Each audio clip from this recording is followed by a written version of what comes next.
Support for his statement there, including Lindsey Graham, who, one of the president's staunch allies, even said he didn't buy for a minute that Kim had nothing to do with Warmbier's treatment. He suggested, and I'll ask you about this, that the president, quote, was probably trying to leave some space to negotiate. Was that the case? Well, respectfully, Senator Graham doesn't know that, and I'm telling you what the president just told me, because that's where I work. And the president said that, of course, he agrees with the Warmbier family. North Korea is responsible for the death of their son. He's always said that will not change. This president negotiated the release of those 3 American detainees who would probably still be in North Korea but for this president asking for their release. They've been back on American soil almost a year.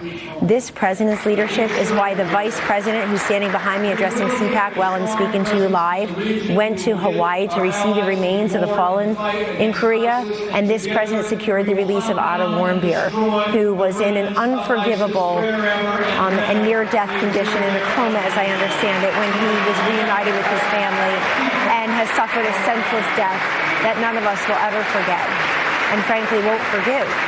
So the president, of course, holds North Korea responsible. I said that half a dozen times, at least now in this interview.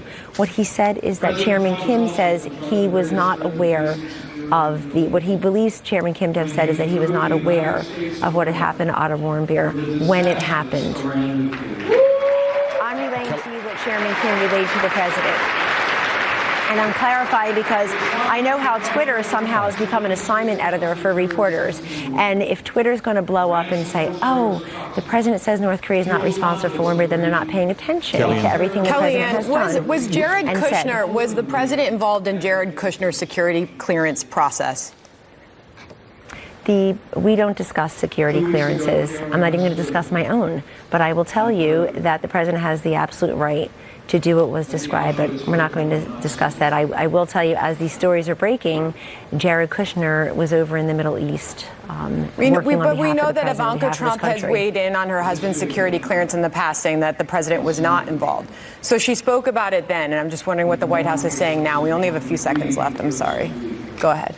Sarah Sanders, the press secretary, said last night that something I'll repeat, which is we don't, as a White House, generally comment on security clearances.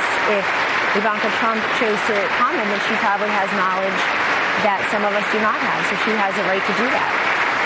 Kellyanne Conway, senior advisor to the president, thank you very much. All right, Kellyanne, thank you for trying to fight through that. A loud crowd there behind you. Kellyanne Conway, thank you. We are just getting word that the Indian pilot